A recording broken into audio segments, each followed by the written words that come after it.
Herkese merhaba. Bugün çemen yapıyorum. Malzemelerle hemen başlayalım. Şöyle bir bardak kırmızı tatlı biberim var. Aynı ölçüde çemen otum var. İkisi de 50'şer gram. Şöyle ölçü olarak da. 6-7 diş sarımsak kullanıyorum. Hoşlanmıyorsanız miktarı azaltabilirsiniz. Son olarak da kimyon ve karabiber ekleyeceğim. Şöyle çemen otumu kattım.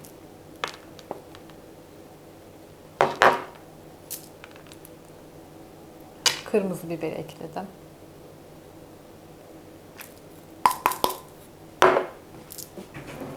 Bir tatlı kaşığı karabiber ilave ediyorum.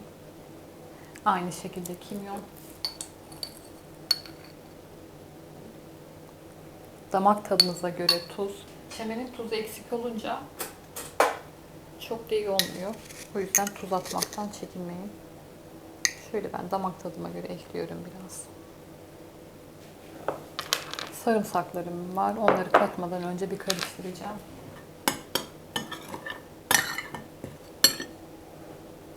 Bunları da ekledim. Suyu her zaman kıvama bakarak eklerim ben. Ama son yaptığımda ölçtüm. Şöyle bir miktar su boşalttım. Azar azar ilave edin ki eklemesi kolay olur ama çıkarması olmayacağı için şöyle bir kıvam. Kaşıkla attığım zaman pat diye düşüyor. Bir el blenderı kullanıyorum. Bu şekilde de olur. Sarımsakları içine rendeleyerek de kullanabilirsiniz. Ama o zaman dolapta daha uzun beklemesi gerekiyor.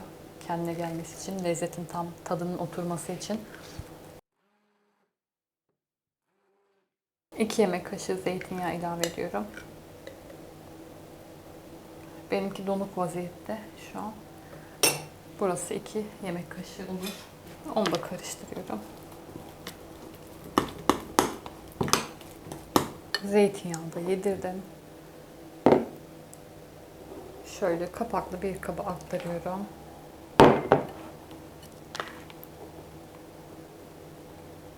Çemen açık bir şekilde beklerse dolapta kuruyor. O zaman pastırmaya daha da çok benziyor. Böyle az bir miktar kapağı açık şekilde deneyebilirsiniz dolapta. Kuruyunca pastırma gibi. Yiyebilmek için.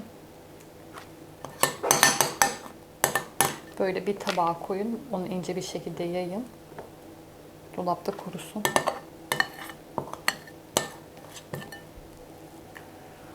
Böyle tariflerimi beğenmeyi, paylaşmayı unutmayın.